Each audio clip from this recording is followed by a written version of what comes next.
They had the faces, figures, and fashions that symbolized the 80s in all its gaudy splendor. It was all about like shoulder pads, big hair, crazy makeup. Everybody was doing it. Rubber bracelets, scrunchy socks, Choose Life t-shirts, because I was a huge Wham fan. I think the hair got pretty big at times. The 80s became this really fun, free time. Anything goes. The bigger the hair, the bigger the star.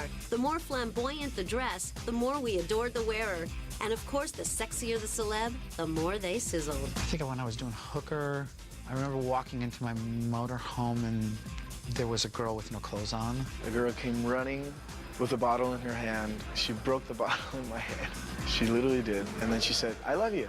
I guess she wanted me not to forget about her. Break out your leg warmers, headbands, and Daisy Duke shorts. Over the next hour, we're off to the 80s to track down those teen idols who showed up on bedroom walls and even inside some closets. Everything Madonna did started phenomenal teen trends. Everybody wanted to look like the Material Girl. In my house, I would wear spandex and leg warmers and a half-cut t-shirt with my belly fat hanging out. While some idols are more like buried treasure nowadays, we'll catch up with others whose careers are still staying alive. We'll be hitting the road with a new tour, playing new songs as well as some of the old ones. I endorse the Spanish market for Old Navy. I got a really cool movie coming out, a mockumentary on the porn industry. Before there was American Idol, there were teen idols of the 80s. Next. What the hell is a teen throb? Wow.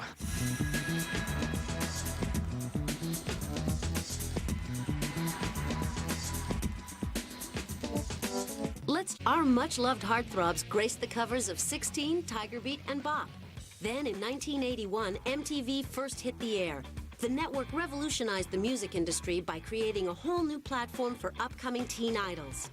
Though music videos were a potent new idol-making tool, nothing seemed to create young stars faster than hot TV shows. Some of our favorite idols actually got their start in the 70s, but the 80s is when their careers really took off.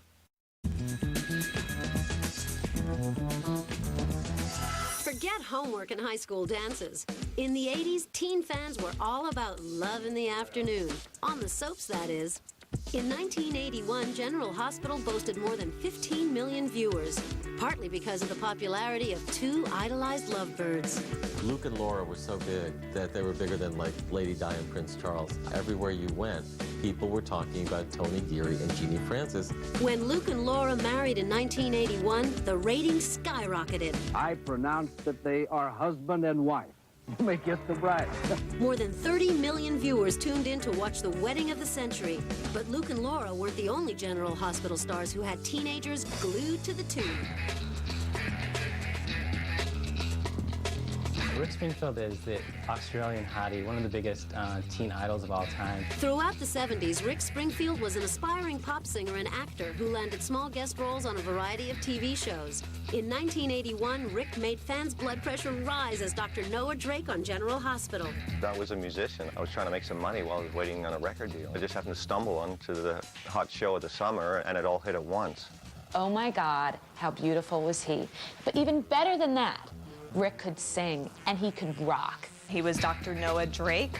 So, one, girls like doctors to begin with. Then when he hit with Jesse's Girl, I think he actually proved he had talent. 32-year-old Rick had only been on General Hospital for a few short weeks when Jesse's Girl was released and shot to #1 in August of 1981. Throughout the 70s, he had a couple of albums. So right around the very early 80s, he did an album called Working Class Dog.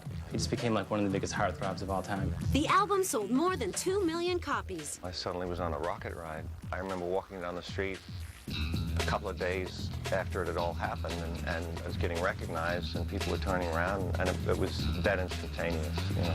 Soon, Rick added touring to his television schedule. I went to see him, and the little girls screaming, their pitch was so piercing, and just, you could not even stand it. It was like, ah! The most amazing thing was the piercing scream. I remember reading one story that a girl had lockjaw because she'd screamed all. By 1982, Rick had a Grammy. More albums and even movie roles followed. It's a very double-edged sword, the teen magazines, because you surrender an amount of credibility. I've been playing guitar since I was 12. The teen thing only happened because I was cute. But by 1985, success began to take its toll.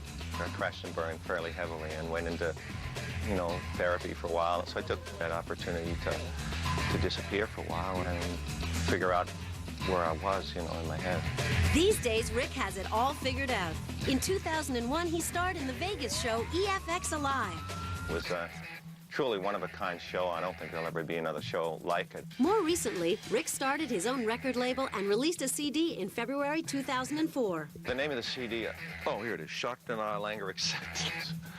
It's the 4 stages of healing. The first single is called Will I. I love touring, and we have a really loud, raucous live show. I love playing the old songs, but it's very exciting to be able to play new stuff. Rick isn't the only actor to sing his way into soap success.